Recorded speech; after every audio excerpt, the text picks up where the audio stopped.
321, episode 173.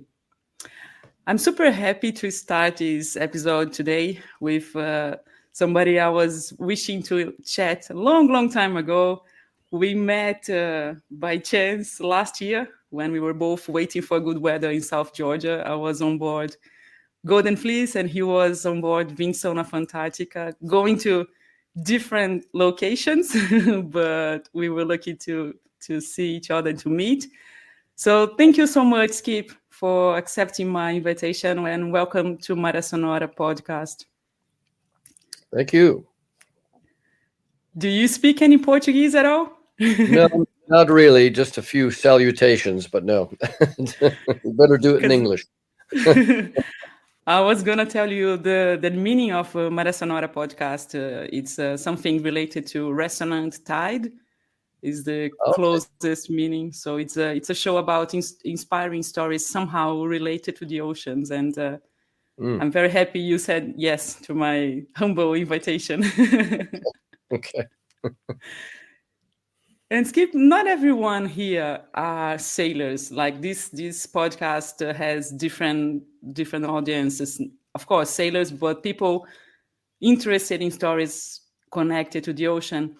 And I thought, if you don't mind, because I imagine you have been asked this question 1 billion times already, but how does a Chicago-born freshwater pirate turns into a Southern Ocean explorer? What can you tell about yourself for the listeners? Well, being from Chicago, and from a sailing family, my dad had sort of a few different iterations of sailboats, and I grew up at the yacht club during the long American summer holidays, from a very early age. So I've always been around boats and around the water. And, during those long summers when I was a teenager, I actually lived down at the harbor on the north side, Belmont Harbor, and had a little business with my other sailing mates down there where we were, taking care of boats during the week and washing them and cleaning them, getting them ready for the weekends. And that was our, professional life at the age of 14, 15, doing these things and living on the boats all summer. I'm not sure what our parents thought we were doing, but in the day, it was a very, liberal upbringing and a lot of trust involved of just letting, fairly young kids on their own completely in the harbor, never wearing a life jacket. And I mean, you look back on it and it's almost unbelievable by today's standards of care and due diligence and risk aversion culture we live in. So, yeah, I was very lucky to have grown up like that. And I think that stood me in good stead for about the rest of my sailing career and gave me a window to travel, because being from Chicago is a great city downtown, but I was actually raised in the suburbs. And I knew from a very early age, due to my reading, I was a very avid reader of adventure stories and exploration and, Melville, Hemingway, Conrad, Stevenson, these type of authors, that I knew there was a big world out there. So, I wasn't going to be in Chicago long. So I bailed pretty early on. And are you in the UK right now, or where exactly are you speaking from? Now I'm in the UK. Yeah, I wound up after sort of a stopping and starting education in university. I wound up in 2 universities in Illinois that didn't go very well, and then eventually finished in Florida. But at that time, I was working in a shipyard already, so I really wasn't part of university life. I was working as a rigger and fitter on the west coast of Florida. And in '76, took a year after I graduated, racing up and down the east coast of the eastern seaboard and delivering boats in the Caribbean and all over the place at a very young age. I delivered a boat across to Europe in '76 in the summer, and basically never went back to the States to live. I've been European based for all these years, and then spent 20 years in Cape Town as well, up to recently. And I was there's a question that I would like to ask you, and maybe it might be considered very silly, but I consider a crime leaving a woman curious. So if you don't mind me asking this, it's about Sure. your name. It's about your name, Skip. So Novak is Polish origin, right? Novak is Czech. Czech. Okay. Czech, yeah. And my dad came from a Czech family and my mother from a German family. And these were, the grandparents who I do remember were, immigrants coming over to America back in the beginning of the 20th century. So I remember the grandparents all spoke with broken European accents. And my name Skip comes from sailing, because my dad was a sailor. He was an architect, and we had a few boats, 22 square meter and a 40-foot racer cruiser later.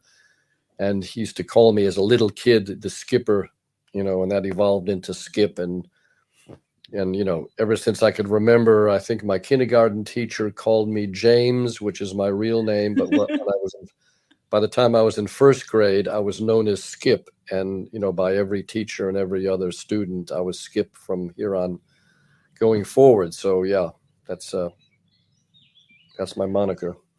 Yeah, I was exactly wondering that. Is it related to sailing because it comes from skipper? And then I said, no, I have to ask him. Yeah. I mean, there's, Skip is sort of in America, it's not that uncommon. And I actually know an Australian, Skip Lissaman, who was an America's Cup sailor. He sailed with me on the Parmelia race down to Fremantle in 1979. So there's a few Skips around, not many, but Awesome. around.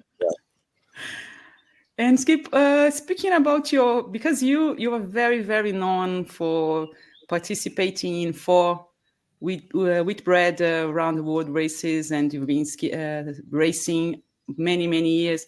And then in the late 80s, you started business further south and further north. I was wondering, looking back when you were in the Whitbread that you had, I saw some interviews with you, and you mentioned you were checking the weather through Morse code, and now you have a boat with Starlink and all the internet available. How is it for you to deal with these changes? How do you feel about it? Well, I mean, you take the technology that's on offer, that's useful to you, and you use it. I'm not a complete Luddite, although I am known for being fairly retro in that I don't accept every piece of technology that comes along, because I think that, if you overkill it, it clutters your life and it's a distraction to some basic core values that I hold dear. And so you have to cherry pick the technology. And there's a great, I don't know if you're familiar with Yvon Chouinard, who started the Patagonia clothing company years ago. He was a mountain climber and a surfer, and he wrote a great book called Let My People Go Surfing. He was one of the first, CEOs of big companies who looked at flexible labor situations and workplace environments and things like that. And he was an environmentalist principally. And he had a great quote that said, "Look at every piece of technology, take the ones you really need and discard all the rest." And that's sort of where I come from. So yes, we use Starlink. We just put that on this year, and that is it's a game changer and, absolutely essential on some of the trips we're doing down south, which is supporting film streaming services and also science projects. We did 2 big ones this last year. And these people have to be in touch, and they have to be downloading documents and all sorts of things. So you do need that capability. The negative part of that side of our business is when we take normal tourist clients down to Antarctica and South Georgia, again, Patagonia, Falklands, etc., is that if you leave it open the whole time, people like at home, they're on their phones and computers the whole time. And we experimented with this system on a Falkland charter last November, and we had it on the whole time. And the people actually said, it would have been nicer without this thing, or maybe just on an hour a day. So going forward, we're going to limit the use of it because it is a distraction going down to Antarctica, and people are sitting on their looking at their phone when an iceberg is going by, or there's a whale, breaching right next to the boat, and they're looking on their email. So you have to manage it. You have to manage these things. Otherwise, like we all know, we're all on I'm not on social media. I don't do any, but most people are. And it is a huge distraction. So I think technology from that point of view is great. You have to keep pace with it, but you don't have to buy into every single thing that comes along. I mean, that's not me. So there will be a sort of a rule on board, like a limitation to for the next voyages on Vinson or the other fleet, or the other boats with you guys. Yeah, no, that's the plan, is to have it, turn it on maybe 1 hour a day or 2 hours a day at a certain time, maybe, during cocktail hour in the evening, or, who knows? We're still coming to grips with it, managing that thing, because it is a new thing. And, we did have, obviously, Inmarsat Fleet 500 on the boat, and Iridium Certus, which are two, huge, big, capable systems, but they're nothing like Starlink. So, we're going to take the Inmarsat off and just have the Starlink and then the Iridium as a backup. So, we're well covered for any eventuality in the backup system. And, but, you can see Starlink is probably, put those two companies out of business overnight. I mean, why would you buy an Iridium Go system now, or why would you buy an Inmarsat system? You must be mad in terms of the cost of the hardware and the whole thing. And Starlink is, as long as Elon Musk continues to stay vertical and happy, that's the downside of Starlink. It's a one-man operation, and everybody's getting it. But yeah, it all depends on this one key man. So yeah, there is a risk in it. I remember because I was on board Golden Fleece with Jerome, and then I had the mini Garmin, the first version, because I wanted to leave my husband the possibility to track, because he sails, so he was really keen. He gave me the device, so I had one, and Jerome was laughing like, "What are you doing with this stuff? Are you telling where we are?" And then when I came on board Vinson, I saw so many, like all charging. I don't know, 5 or 6 of them. Some of the crew from Netflix had them on board, and I was like, "Oh, this is a collection of Garmin." No, the InReach system. That's sort of, that was just pre-Starlink, so everybody had an InReach on board, linked to your phone with an app, and that was sort of a pretty cost-effective system of how to stay in touch. And you're limited to 140 characters on a message, etc. But now with Starlink, you're on your own email address, and WhatsApp. So there's that. It's absolutely seamless, which didn't exist before with any Iridium-based system or Inmarsat system. So, yeah, it is a watershed event. You could put it that way. Skip, talking about Pelagic Expeditions that you have been running since late 80s, if I'm not wrong. 87, right? Yeah, 87, yeah. So you started off with Pelagic, and then you had Pelagic Australis, Vinson, and now there will be a fourth, like a sister ship of Vinson. Is that right? Yes, we're building a sister ship to Vinson that's going to be launched in June in Holland. And that's, both of these boats are owned by a Chilean colleague of mine, because I sold Pelagic Australis to Greenpeace just, sort of almost during the COVID year, as COVID was winding down. And I stepped onto Vinson, which was being built at the same time during COVID. And then, we went off to Svalbard straight away. So I had a very... I would say during the COVID years, while everybody else was struggling, we were doing really well on Pelagic Australis. We were based in Cape Town, going down to Marion Island and Gough Island on film and science teams. And then sold Pelagic Australis after 20 years in operation. And it was the right time to sell that boat. And then, of course, we were building Vinson at the same time. So I stepped off one boat and on the other seamlessly, and it was great. And Vincent, we've been running for 3 years now, doing really good projects actually. And now we're building a sister ship because we think we can keep 2 boats busy, and we have the ability to manage 2 boats. Where our headquarters is in Barcelona, and so I'm sort of the father mentor of that Vincent project. Was obviously involved technically on the design, the concept of it with Tony Castro, naval architect, and now my big responsibility with these 2 boats is really keeping them busy, with projects and managing those projects, facilitating them, making sure we have the correct crew on board depending on what we're doing, and taking an overview. So it's a comfortable position to be in at my advanced age, you could say. And I remember the day we came on board to see the boat, to visit you guys and say hello. When we arrived, you were making pancakes. How does it work? This like a division of tasks on board. How does it work between you guys? Well, we have a very different style for most of these charter boats. Totally antithesis to a classic charter boat in, let's say, in the Mediterranean or Caribbean, where you have a crew that are serving the guests, and you're doing all that type of thing. Whereas on our Pelagic thing, and we started this right from day one all those years ago, is that when guests come on board, and the guests could be visitors, they could be science team, they could be a film team, etc. We build one team straight away day one, and make it very clear, to pull all this project off, whatever that may be.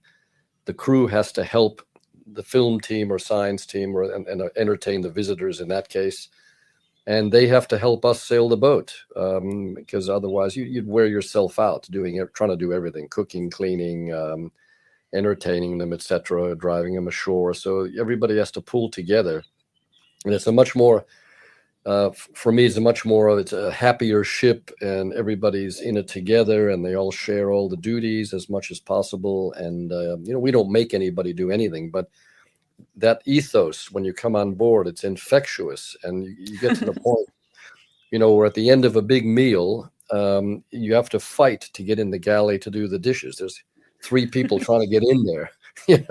You never have to ask somebody to, who's going to do the dishes tonight, clean up, and you never. They're always in there, trying to get in. So it does work, and I think that's one of our secrets on Pelagic, is to have this culture, and I think it's very successful. And Skip, among, for example, you, Jerome, Dion, his son, and we could see the interaction, for example, giving waypoints, showing this and that, new updating on what you see and what you would like and recommend. How does it work among sailors in general? Do you normally exchange this sort of information? Or is this just because you are very close and you know each other for a long time, and Dion working with you for many years? How is it exactly? Yeah, I mean, one sense, I have to say, first of all, there's very few boats down there doing what we do, because it's not everybody's cup of tea. It's not so easy to run these boats in these environments in places like the Falklands and Tierra del Fuego and Ushuaia, with services. There's no marinas. There's no classic situations of service industries like you have in the Med or Europe or America. So you got to be pretty self-sufficient, and it's hard, but we've been there so long, we know how to do it. And there's a few of the guys who've been there, equally as long in the game, but we're very few. So we're very close, as you just said. I've known Jerome from the beginning, and various other people, and we collaborate, even though we're on one sense competitors trying to get these great projects. Quite often, if we're double booked, we flip it to the other guy. And, with no commissions or anything, it's basically just, I can't do it. Can you do it? And that's how it works. And it's a very collaborative environment. And, if somebody needs help, with anything, spare part or delivering something, or quite often I bring stuff over from Cape Town for these other boats who need a new sail or, whatever. I put it on Vincent and bring it over to Stanley and they pick it up. So yeah, we work together a lot, I have to say, and we're also, the ones who I work with are members of IATO, International Association of Antarctic Tour Operators, which has the same sort of ethos between the ships and the yachts and things like that. So there's a lot of communication going on, which you really have to do in these environments. If, let's say, if you're competing for charters in the Med or Caribbean, you probably wouldn't be that collaborative because it is hardcore competition and a lot of competition, a lot of boats. So you tend to stick to yourself, So yeah. Yes, and it's Skip, nice. Right. Yeah. Speaking about your cup of tea, I've seen sometimes some interviews when you mention that cruising for cruising is not really your type of what do you like? Like you like something with purpose, especially if it has to do with mountaineering. Or I would like to listen about that. If you can. Yeah, there's a fashion now today with cruising people going around the world. Everybody's doing, YouTubes and people are living like that. They're living off this the media side, the social media side, and going around the world, and that's great. And going from A to B, maybe not a fixed itinerary, and but for me to cruise, I have no interest in cruising in that fashion without an agenda. I need to have a goal and, point me in the right direction and let's make a plan to do something, whether that be climbing mountains, which is one of my passions. One of the reasons I went down south and up north in the first place with boats, because that's sort of a unique thing, sailing to climb. Or, if it's a science project, that's what I really enjoy, or film streaming, supporting these professional people. They give me the job at hand and I help them achieve those goals. And that's what I really enjoy, being on a boat. But to cruise around, with a bit aimlessly, without really a fixed sort of goal in hand is really not me, I have to admit. So, yeah. And I was wondering, the name Vincent of Antarctica, it tells a lot about the sort of the style of the company, because it's related to the mountain, to the highest mountain in Antarctica. Can I say that? Is it right to assume that? Yes. Our owner, Nicholas Ibanez, he has climbed Mount Vincent. He's a mountaineer as well. And, that was his baby. He came up with the name Vincent of Antarctica. In the beginning, we thought it was a bit long-winded, but actually, like all these things, once you decide that's the name and then it grows on you, and it's quite nice, actually. And of course, we call it Vincent for short. And even in correspondence, when we're sending emails back and forth with all the team, it's a VOA, Vincent of Antarctica, VOA, an acronym. So, yeah, it works. Yeah, it's great. And the second boat now, we've just actually named it, and that's going to be Amundsen. Yeah. Ah, all right. Okay. Yeah. And also, you have put the chronic on the suits, right? Like the jacket of the crew, and they are on board. I've noticed that too. Yeah, no, everything. This project is a bit of a step up from Pelagic Australis. We've got a lot more resource involved, and there's a lot of other aspects to the project other than the charter business. We're doing sail training for young Chilean people in Puerto Williams, because Nicholas, he also supports the sailing school in Puerto Williams called Sedina, which is an amazing facility. It's right across from the McCalvey. If anybody's been there, you'll know the McCalvey, where everybody ties up to in Puerto Williams. And across this little creek is this beautiful log cabin structure, very sophisticated, that was built by Nicholas, and they've got fleets of Oppies, lasers, 420s, and it's great. And this is just specifically for the kids in Port Williams, and these guys are sailing, guys and girls sailing all winter. I've got videos of them in snowstorms, sailing Appies in Port Williams. It's fantastic. And so we're helping out, training some of these aspiring young Chileans into bigger boats.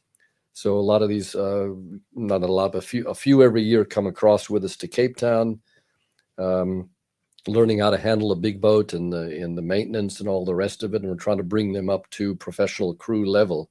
These are people in their late teens and early 20s. So we're doing a bit of that. And then we have the educational side. If you go on the Vincent website, there's a whole sort of educational side to it that's handled by people in Barcelona in the Spanish language mainly for Chile and Spain. So everything we do on Vincent and all our blogs we do, we make a point to have some educational content on those blogs in terms of geography, history, biology, the whole gamut of things we do to try to make that sort of transferable into the educational part. So what I'm saying is that Vincent is not just like Pelagic was a vessel of fortune chartering. It was a business, where Vincent is a business as well, but there's a lot more to it than what we did before. Yeah, it's more complicated, and I think very satisfying to me. I'm very happy because I was planning to ask you about this education sort of branch of Vincent. So you already answered. That's fantastic. Yeah. So for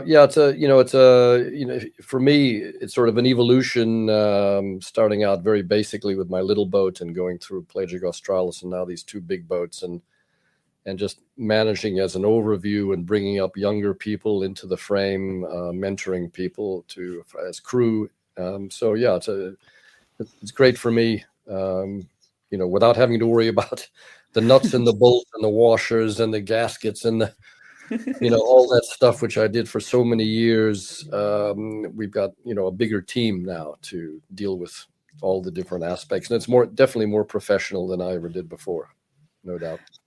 Your first boat, Pelagic, was, you started thinking about building her when you were on the Whitbread, right? Like back in the 80s. So with other friends, do you still call on her? Where is she now? Yeah, no, I did. That's absolutely right. That was sort of invented by the crew of Drum, two people, Phil Wade, a South African, and my oldest sailing friend from Chicago, Chuck Gates. We formed a 3-man partnership just at the end of that 85 Whitbread race. We actually talked about it on the last leg up from South America coming back to the UK. And another guy on board, Patrick Banfield, yacht designer, he says, well, I'll draw the boat for you for free and help you get it started. So it was a collaborative thing from 4 people from the Drum project.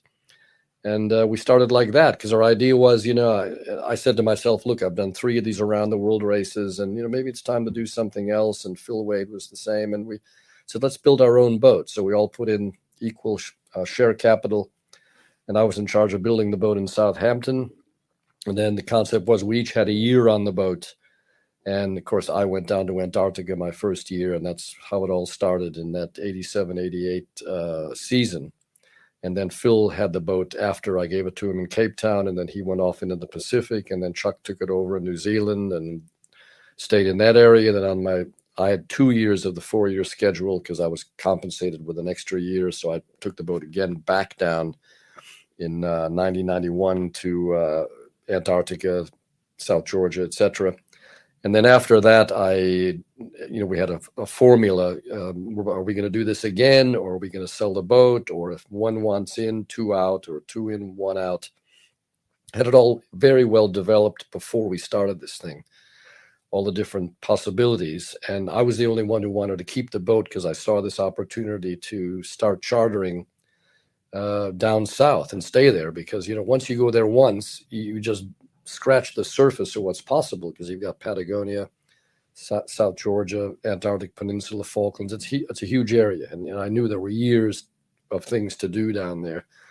So I bought them out based on that very early charter scenario, and 1991, and that was starting with another, I think, 5 French boats and me back in those days over that 2-year period. It was really the pioneering time for small boat chartering in the deep south. And Skip, Nicole, who was on board Vincent, dear Nicole, who is in Germany right now. I spoken with her recently, and we recorded a podcast here. She sent me a few questions that I said, hey, Nicole, I'm going to chat with Skip next week. If you want to make any question to him, feel free to do so. So I have a few curiosities from her. And yeah, I won't be able to make them all, but I've chosen a few. One of them is, what sort of experiences and in life that you haven't had yet, you would still like to achieve? And she was, one of the questions that she asked me was this one. I think probably my big focus now is to do things with my 2 kids. I've got my daughter's 21. She's in Edinburgh University studying physics, and my son is in Cape Town. He's an elite surfer, and they both sail. But my son is more of a surfer, sailor, and my daughter's gotten into the mountain climbing scene in Scotland in a big way. So my big focus in life now going forward is to spend a lot of time doing things with them, sailing, climbing, all these activities while I'm still able to do it, because I had them pretty late in life. I had Lara at the age of 50, and then Luca followed 18 months later. So I'm still climbing with Lara, and Luca sailed with me last summer for 3 months in Greenland with one of his other mates in Cape Town, and another guy, Tor, one of our crew on Vincent, a young guy who's 25. And my partner, Jennifer, did half the season. So we had 3 months in Greenland together, going all the way from Cape Farewell in the south, all the way up to 78 north, and then back down the Baffin coast. So that was a great thing. And I want to do more of those type of things with them. So that, I would say that's my primary focus. Yeah. With the kids. I was reading, speaking about one of the trips that you have made with your kids and with your family, I think in 2015, when you guys went to Port LaCroix with the small vessel, and it was super interesting article. She writes, and then you write on your perspective, and it's pretty interesting that. Yeah. Yeah, no, that was 2014. That 2014. That was Port LaCroix, the Penguin Post project for the BBC. We were doing a film project and supporting 2 filmmakers down at the base. Because you've been to the base, I think, at Port LaCroix, right?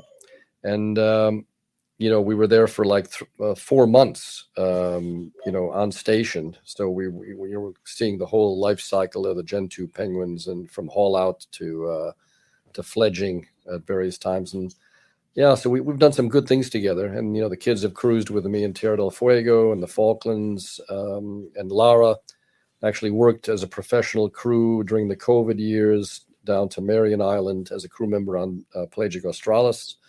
And then 2 trips to Gulf Island. So I've been very lucky because, when you have kids that late, you never know how it's going to go with your own health. Because now I'm 70, I'll be 72 in June, so I'm no spring chicken. But I'm still standing vertical, still upright, and still enthusiastic as ever. And I haven't lost the spirit. I mean, I still have the drive to do these things, and I'm always planning 2 years ahead the next projects. Yeah. And at some stage, you mentioned how you kept fit on board, like doing the mast. Lifting one of them on the mast, and that was one way of keeping yourself fit during the trip. I remember you mentioning something like that. Yeah, well, my philosophy on these boats is, which is very different from most boats of these sizes. Well, certainly the bigger boats, being the Vincent being 77 feet, quite a big boat, is that all the sail control systems are manual. all the winches, all the furlers. There's no push button technology in any of these things. And it's another one of my sort of, quirky things people say is that normally on a boat like that, it would be all electric winches because the loads are enormous, etc. But we've designed the rig, Vincent has 2 masts, so the sail areas are proportionally less. And we'd like to keep it manual for a whole bunch of reasons. And one is, maintenance issues. We can repair these things very easily, less power consumption, etc. And it's a physical boat, and that's how I want to keep it. And that also fits in with our sail training thing for the young people is that, you want to go out there and grind winches and hoist sails manually and get a good workout. What's wrong with that? I mean, this is good. A lot of people look at that as a negative. They say, oh, gee, I'd rather put, why don't we have one winch, at least electric? And I say, no. You don't need it. If you're young enough and fit enough, you should be able to sail the boat manually and get out of breath at least a couple times a day. Got to be good for you, Yeah, I have to say we didn't actually go to Polaroid. Jerome was sort of running away from any crowded spot, so we skipped Polaroid. Yeah, not now. But the best parts, because he knows where to go to get away from the crowds for sure. But I can tell you one of the like life dream coming true was first in South Georgia. Was my life dream to go to South Georgia to see the penguin, the colonies and stuff. But also, I asked him, if you have a chance, can you hoist me up in the mast? I really want to photograph. And at some stage when we were approaching mainland, he said, Marina, you want to go? It's now or never. So we did, and it was awesome. It was really special moment. Yeah. Another question. Yeah, go ahead. Sorry. Sorry. Go ahead. No, so you're very lucky to go with Jerome, because I always consider Jerome to be, the grandfather of this whole Southern Ocean sailing thing, and I always give him credit. And I always say that even the rest of us, like me, who's been there 37 years or whatever it is now, that we're still beginners compared to Jerome. And Dion as well. Now Dion has taken over that mantle, and the knowledge base of the Pensées is second to none. For sure. I will send you a photo I took of you 3 because Dion is photographing you and Jerome, like when we were about to leave. I don't know if you remember that. And you were holding him, pretending you're going to push him overboard. And Dion was photographing. So I did like a paparazzi one. I photographed the 3 of you, and I'll send you on through email. Yeah. Skip, another question from Nicole. What personal wisdom do you want to leave to future generations? She asked. Well, that's a good one. I think it's some of the things we talked about before already. Think about the technology side. Look at it, every piece of technology with a bit of skepticism, and ask yourself, do you really need this stuff? Because now the way it's going, we got AI, coming up, and it's already here, and the social media side is enormous. Do you really need these things to have a happy life? And start asking a lot of questions and make some experiments in your life about, what can you do without? Because I've been very lucky to have my kids on the boat on various occasions where we were cut off completely. And they realize, yes, we can actually live well and happy without this flood of social media and instant communication and that type of thing. And unless you make some experiments like this for young people, and I know it's very hard, and I've been very privileged, with boats to be able to go offshore and get cut off, in effect, by necessity, that it's very hard to create the situation. So it's something I worry about a lot for the young people, and you see these things manifested now in the amount of news about mental illness issues in the young today is terrible. So yeah, there's those sort of things. That's one thing, and then I think the other thing is to not neglect your physical side of life, and really try to stay fit and healthy and struggle. I have a couple really other quirky things I have to tell you about. Is that I refuse to have any. This is really weird. I refuse to have any wheels on my luggage and bags. Like you see these people in the airports. Everybody's got wheels, and I don't have wheels. And I like to struggle carrying bags. This is really strange. Throwing a big bag over my shoulder and walking through the airport, and I actually enjoy that. And the other thing is, if I'm faced with a set of stairs or an elevator or an escalator, I'll take the stairs. Absolutely. And if I'm on an escalator, I walk up and down the escalator. What really drives me crazy is people standing on an escalator going down, and they don't have the ambition to walk down the escalator. And you feel like pushing them over, get out of the way, So, and people become so lazy with all these conveniences. And this is, it manifests itself in, obesity, in lack of ability, this type of thing. So I'm sort of a throwback to, in the old days when people they were working outside the whole time. They were a lot fitter by necessity. And we have so many conveniences around us, making life easier, that it's become a negative for me anyway. That's how I look at it. Yeah. That's very interesting. Yeah. I try normally in the subway. I always try to not choose the electronic. What do you call escalators? What do you call it? I forgot the word. Anyway, I try to go by foot, like walking up and down. I try to run those. Yeah. Sure, yeah. That's it's one of those things that the more you force yourself to do these things, the fitter you're going to be. Otherwise, you will go downhill physically. if you're not of a person who's working outside all the time and you stay fit like that. But in an urban area, you don't have a lot of chance to do these things unless you really look for them. Yeah. Talking about your mountaineering. Yeah, mountaineering. That's a hard word for me to say. I have to say I struggle. Mountaineering. When did it start? When you start living in Europe, or how did that start in your life? I was curious about that. Yeah, the mountaineering side, and I'm not a professional mountaineer. I'm an amateur and capable in most things, rock climbing, snow and ice climbing, ski mountaineering.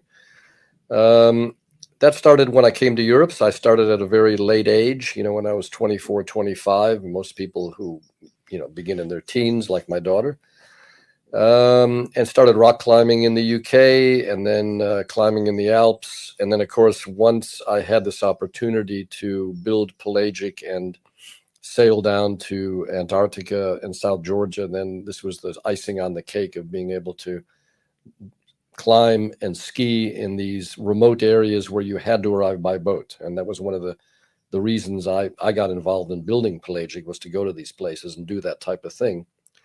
And one thing led to the other. And then, every year there was another expedition that wanted to go climbing, and we hosted them. So, I was actually making money taking these people down, and I was always invited to come along on the climbing team. So, yeah, I spent many years on the peninsula in South Georgia doing this type of stuff, and still doing it. We're off in September this year again.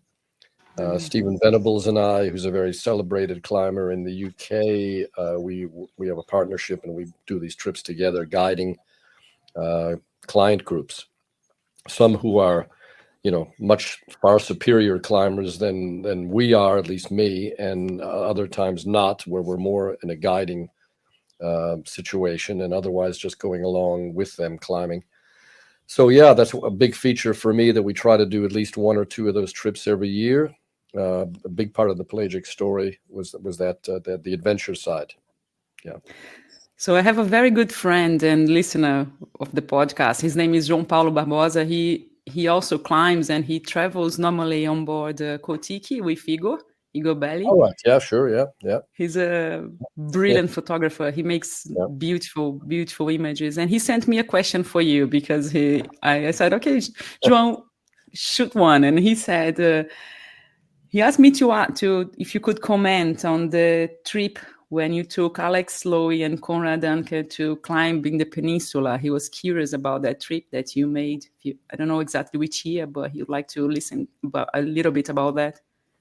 Yeah, that was Alex Lowe, not Conrad.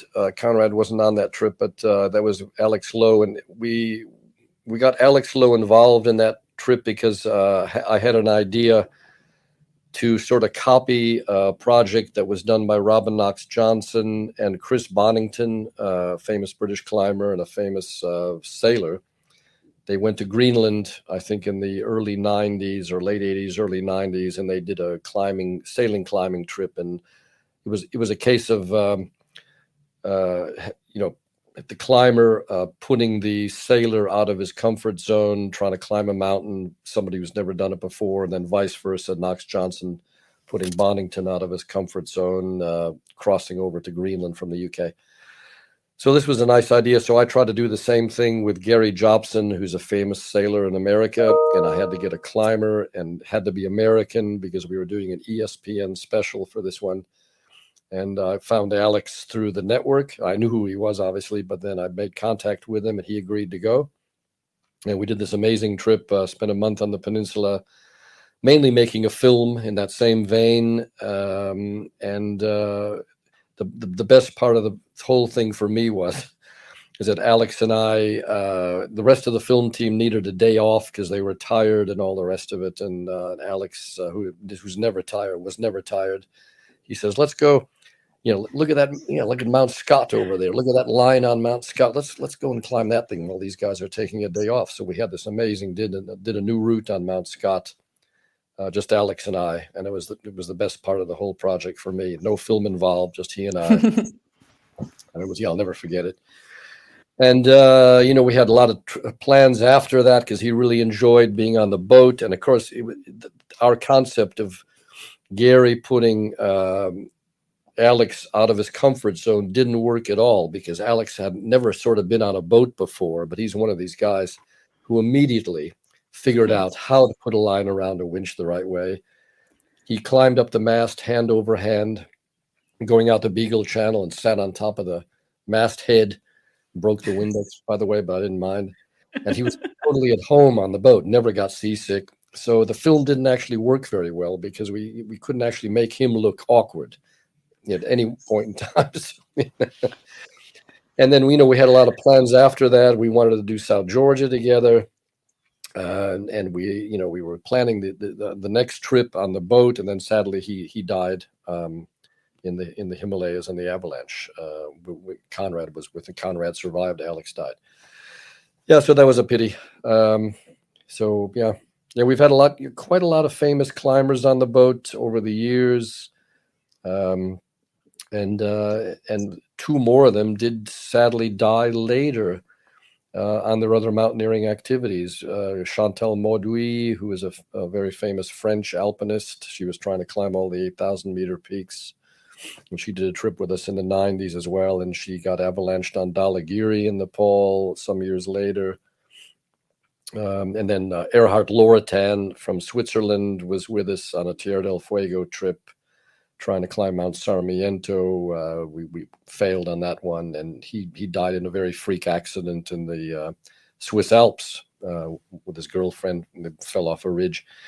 So we've had some very very accomplished climbers with us over the years. 3 died, and many more still alive. So yeah. One thing that I was curious to ask you, Skip. Because you are dealing with a region, talking about the higher latitudes, the further south, and you go down to South Georgia, Antarctica, and so on. You are likely to experience some bad weather conditions, and you have a plan, right? You have a track. You're gonna try to do that, but it's open to possibilities that you don't do it in the end. How do you deal with the anxious guests that you have on board to overcome probably their frustrations, because you have probably an easier mindset to deal with, so because you know you can come back, you can have another possibility. But do you have experiences struggling with those people that you couldn't do what was planned due to bad weather? Yeah, that occasionally happens where we can't do exactly what we wanted to do, and that's made clear when we make these arrangements for the trip, that there is uncertainty in the mix, and part of I think, interestingly, the uncertainty is part of the attraction, and we're actually selling uncertainty, if you will. Is that, well, not everything is possible down there because of weather, because of ice conditions on any one year, and a lot of other factors. Things go wrong, not least of all, you could have a problem with the boat as well, which luckily we've had very little problems where the boat actually, interfered with a project, but technically. But everybody, they do accept that. And, if you can't do one thing, you can do something else. So it's not a case of total failure where you can't cross the Drake Passage and you never make it to Antarctica. We always get down there. We always get to South Georgia. But once you're, on site, maybe you won't be able to get to Marguerite Bay, or you won't be able to get into Crystal Sound, and maybe only as far as Vernadsky, or that type of thing. And South Georgia, the same. You try to do a mountaineering trip, and you don't get to the summit because you never had the weather. We've had probably, I would say, more failures in the mountains, not summiting, than successes, just because South Georgia is so difficult. So yeah, I mean, that's part of the deal, and we've never had people come back to us complaining about that. And for example, we did the science trip now just passed in November, December.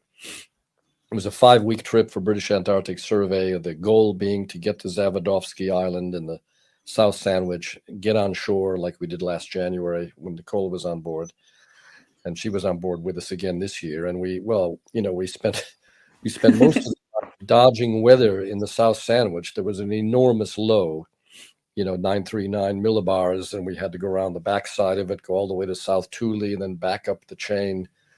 And in the end, we only spent 7 days on Zavodovsky out of a 5-week charter to get the science in. So, yeah, you could say, geez, is that cost effective? Yeah, you start asking questions. But in the end, we did get the science in just what they had to do, counting penguins and mapping and terrestrial biology, etc.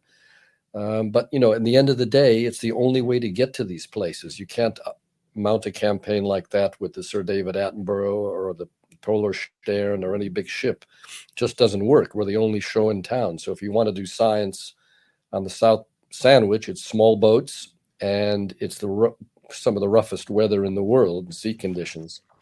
So you have to accept that. And so yeah, this does come into it. But I have to say, it's never been a concern from the beginning. People know the risks, they know the uncertainties, and they buy into that. I just remember now, Skip, when Nicole was saying when you guys were on the island, when you managed to, because landing on Zavodovsky is quite tricky, right? You have a pretty logistic work to be able to stay on the island, to set the camp. And she was mentioning about the pasta with niente. She was mentioning on the menu at some stage. Pasta con niente. That's just simple pasta with olive oil, garlic, and some chilies. I mean, now that was cooking on the island. I was the cook in the tent there. So yeah, with it was Nicole and Tom Hart from Oxford. Yeah, we had a fun time. And yeah, I mean, Zavodovsky, that was one of the most difficult landings. I've landed on 4 other islands in the South Sandwich because we were there in 2020 as well. Because I've been there 3 times now. And Zavodovsky was the tough one. And that landing place we landed on the cliff there was going back to Jerome again. That Jerome found that landing place. And it's this weird little tiny cliff headland where you have surge sort of cancels each other out. So even if it's rough off the coast, the surge sort of negates itself as it comes from both directions, and you have a sort of a calm patch that just persists. And the water's going up and down, heaving up and down by, meter and a half all the time. Wow. But it's doable to get off. And, and that's the only place really that you could land and be guaranteed to get ashore and guaranteed at some point to get off. So that was, it was quite committing, because we had to haul up, I think, 70 or 80 pieces of kit, in pelly cases and barrels and bags, to sustain ourselves for 3 weeks. A lot of reserve, had to haul up the water because water's not abundantly in supply there, fuel for the generators to charge the batteries for the drone flying. So it was a big operation. So we've been there twice now camping, and I'd go again. I've got it all figured out now. Every time you go, you learn more of what to do, what not to do. And so we're waiting, hopefully, for the next science project to come along to fund, further research on Zawodowski. And I'd love to be involved. Yeah. The other trip, the following trip that you went towards South Georgia, again with Dion and Sally, and I think it was for the British Antarctic Survey, if I'm not wrong. And did they find evidences about avian flu, Skip? How is the situation since that trip happened with you all? Yeah, we just finished that trip end of February, and that was for actually the South Georgia government, in conjunction with the Antarctic Research Trust in Switzerland. They paid 50-50. And the main goal of that, and this was sort of organized well before the avian flu thing manifested itself, the main goal was to do the wandering albatross census, which is a once every 10-year cycle. Sally did, and Dion did that in 2015, the last time. So the government hired us to do this census, and it's all part of the Antarctic Treaties, ACAP committee, which is a conservation of Antarctic petrels and albatross thing. Sort of, you have to sort of monitor these populations. So, we got hired to do that. And of course, that was our main goal. And Sally, being the expert of the albatross on South Georgia, she studied this for, half a century or something. And of course, all these landing sites were mainly on the south coast of these very obscure places, quite difficult to land, with the swell coming in, going Anikoff Island and these places, which nobody goes to because it's all restricted areas. Dion's expertise was, unbelievable. He's got the tracks of all these places in uncharted waters. So that was the main goal, which we did. But the secondary goal was monitoring the avian flu, which did hit South Georgia this year, and quite dramatic in some places and not so dramatic in other places. But the big mortality events were mainly young elephant seals, and male fur seals have got hit the hardest, not the birds so much. We did see some, dead skuas and a few dead penguins, not many. I mean, most of the penguins were standing upright, seemed to be doing fine, but the marine mammals got hit very hard, as they did in South America, as the bird flu came down South American continent, down to Tierra del Fuego, and then eventually across to South Georgia with migratory birds, mainly skuas, they think skuas and gulls. So, we were going on all the beaches, all the visitor site beaches as well on the north side that the tourist ships go to, which were all closed this year, barring a few, and just recording how many dead animals and what it looked like, and the whole sort of by people who know what they're looking for, who've been there many times. So you go to one beach, if you didn't know about the bird flu, a few of the places we landed on looked totally normal, and there was a few dead seals, few dead birds, but there's always dead something on these beaches because there's so many of these things, and things die for all sorts of reasons. Where other beaches, mainly on the southern half of the island, were pretty devastating. Hundreds of dead seals washed up on a tide line. So it was pretty grisly. So we did that. That was a 6-week charter. I mean, fantastic trip, with Dion and Sally and 5 researchers and 5 crew. It was real nice, and had very good weather, unlike the Zawodowski trip did before. We had pretty good conditions where we could move around at will up and down the south coast and north coast. Yeah, great trip. Skip, talking about your passion for reading, because you mentioned in the beginning of our chat how much you appreciated reading and how that stimulated you to traveling and to do what you do now. Do you feel the same way about writing? Yeah, well, I've written quite a lot in my sailing career over many years, about my around the world races. I've written 2 books on that, about 1985 Whitbread race on drum with Simon Laban and Duran Duran. That was called One Watch at a Time. And then I wrote another book in 1990 on the 89-90 Whitbread race on Fazisi, the Soviet entry that I skippered, called Fazisi, the Joint Venture. So I've written two books that are quite long ago now. But in the meantime, I've written a lot of articles over the years, and I've been doing in fact, a monthly column for Yachting World magazine, the British, preeminent yachting magazine. And I just retired from that last year, and I'm actually publishing a book in another month's time, which is a collation of those 101 articles put together. I thought it was a nice, convenient thing to do and close the loop on it. And it's called Skip Novak on Sailing, and it's just these 101 articles with some postscripts on the end of many of them, because looking back over years, quite often there's things to add to what I had said, and maybe I've changed my mind on a few things, or I was dead wrong on others.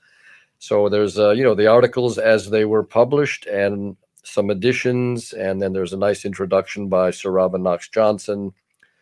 And it's up on Amazon now, pre-order, and we're going to start working the social media platforms to try to sell the books, because a lot of people have read some of the articles, because you pick up a Yachting World and there it is, but most people have never read the whole lot together. So this is a way to present the whole 101 articles under one cover. So yeah. And you mentioned the subtitle "Words of Wisdom from 50 Years Afloat." Can you share any of those words briefly with us? Well, yeah, I think we talked a little bit about that during the main interview, but I think a lot of it has to do with looking very closely at technology and taking things that you really do need out of everything that's on offer and not go overboard, because with technology, even though it brings many pluses to our life, there's always a negative every time you add another layer to it. So that's something to be aware of. And also things about like learning. I dwelled a little bit on learning how to sail, and what keeps people interested in sailing when they start out in, dinghies, and how to keep the interest up through a lifelong thing where you don't drop out because you just lost interest in sailing. And there's usually a reason for dropping out. And there's a few things about that. And quite a lot about safety issues, and my philosophies on safety are quite particular in the fact that I think we've gone overboard on too many safety issues, talking about it too much equipment generally, and sort of losing the plot of what it means to be free on the ocean. Now we're encumbered with so many contraptions that if you go overboard and not clip down, you will probably go to the bottom due to the weight of it all. But that's a tricky subject, because of course there has been loss of life on cruising, racing, etc. But there is a limit to how much you have to be. It's almost being obsessive about these things today. So I've got quite a few particular opinions about these things, and a few technical things of how to rig boats and what's important in yacht design, what's important in managing boats with crews, and it's a whole collection of stuff. So I think it's quite interesting. It's not a book you would read cover to cover in one go, but you'd pick it up every now and again, so it's convenient to have it on your boat or on your nightstand read a few articles, and it's divided up into sections, into 7 chapters, sort of according to subject. So yeah, it was a nice thing to do. Yeah. So it's already available, you mentioned, to pre-order Amazon. Are you planning any physical release, like in-person events? That I'm not sure about. I've got to talk to the publisher about that, how that's going to work, because it's being, released in, I think on May 9th in the UK and in July in the States. And I'm not sure exactly what we're doing in person. I think, today, a lot of this stuff now, there's less in-person sort of functions, and it's more sort of, working the online systems, probably getting this thing out. So, yeah, don't know yet. So keep us posted, please. And it will be a great pleasure to see you, perhaps in Italy or anywhere else in the world. Let us know. Sure. We'll be happy to share too. Okay, you bet. Do you have time for 2 more questions? Are you okay with your time? Yeah, I'm good. Yeah. Normally, I do these last minutes of the podcast for the supporter, listen partners, and just to sort of work with the financial sustainability of the podcast. So it's a strategy. I know how it works. Yeah, you got to do it. Yeah, you got to do it. That's right. So the first one is about the medal, because you were awarded with the medal, Tillman's medal in 2016, right? Yeah, I think that was 2016. Yeah, that's the Royal How Cruising. was it for you? Yeah. Well, the Tillman medal is sort of a thing, because Bill Tillman was one of my sort of, you could say heroes, because he was, one of the first guys to do this concept of sailing to go climbing. He was principally a mountaineer, expedition mountaineer. And later in life, he bought these a series of Bristol Channel pilot cutters, and went off to Greenland and Patagonia and all over the place, and specifically to go to the mountains. So we read all the Tillman books. He's written 14 books, which are fantastic. And he was a very literate, well-read guy, and an amazing person, actually. A bit of a misogynist, but that's beside the point. So yeah, the Tillman medal was invented by the Royal Cruising Club in Britain to recognize people who did this type of thing, sailing to go climbing. So yeah, there's a list of the Tillman medal winners, and I'm one of them. So I suppose because of my long-standing commitment to doing these climbing trips using small sailboats. Yeah, so that was very nice. Yeah. Much appreciated. Good. How do you feel, Skip, about these transitions? For example, these increasing numbers of yachts sailing further south, because you deal with a business that you need people to come down for a specific purpose, for like a small scale activity. But on the other hand, you see all these massive large scale ship coming down, and this is increasing, especially after COVID. What do you perceive about these?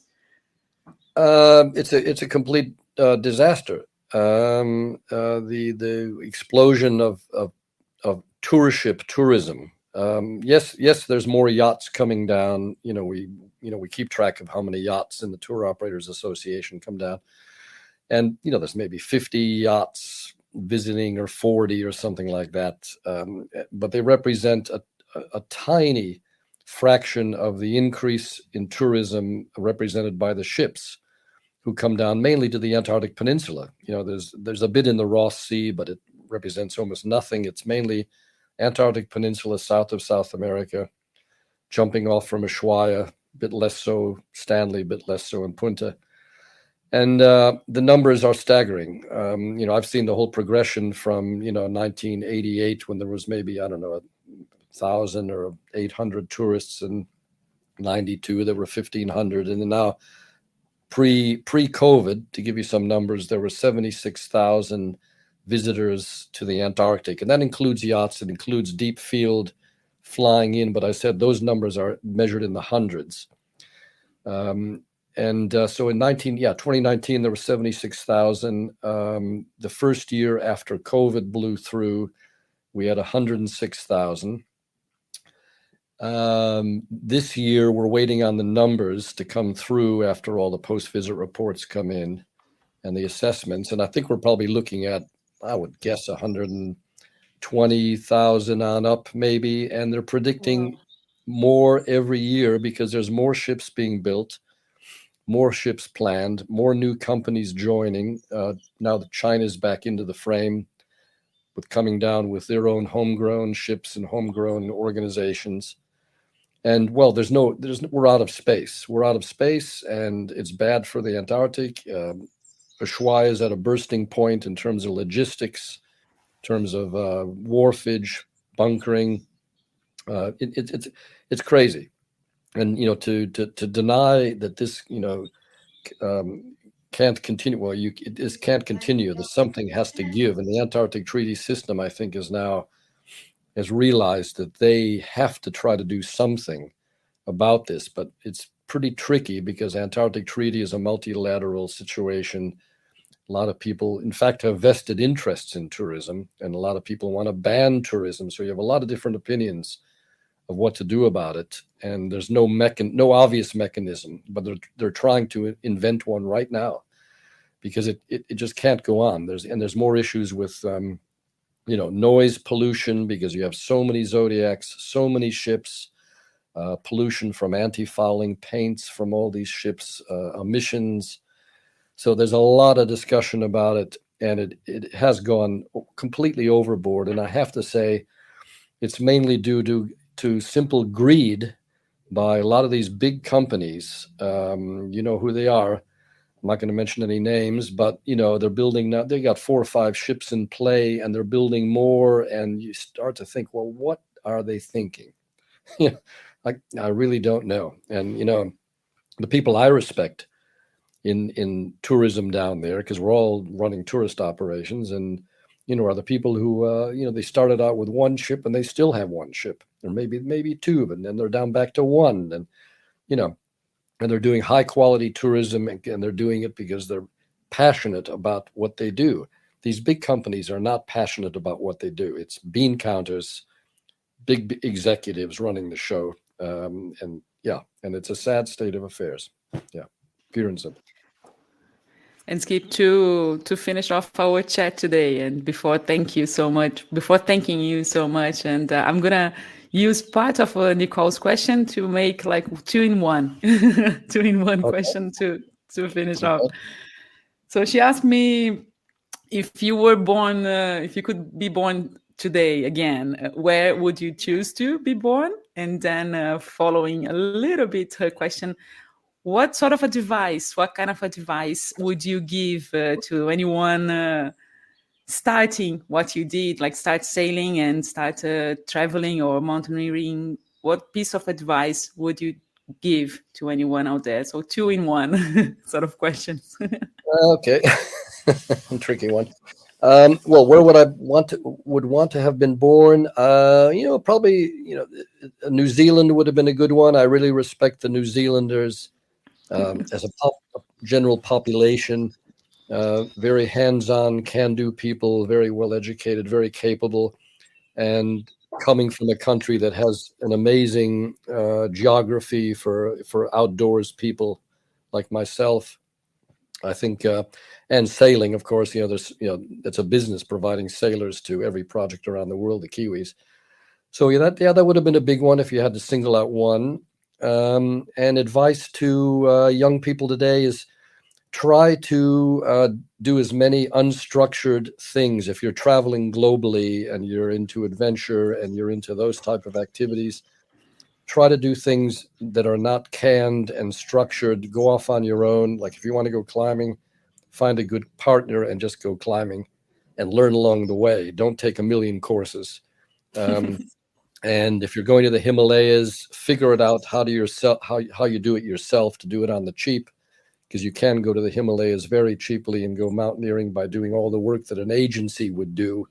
And you wind up paying an agency to figure out all the logistics. And that's part of the story of going to these places, is actually how to go do it yourself, and it's going to be a much more satisfying experience. So yeah, stay away from the organizers. Thank you so much, Skip. It was a pleasure talking to you and listening to you. More listening than talking, because I normally avoid speaking the most I can. I think the guests are here to be heard, not me. And I wish you all the best with the new vessel, and keep doing what you do, inspiring a lot of people over everywhere. Like, thank you. Thank you, Marina. Ciao.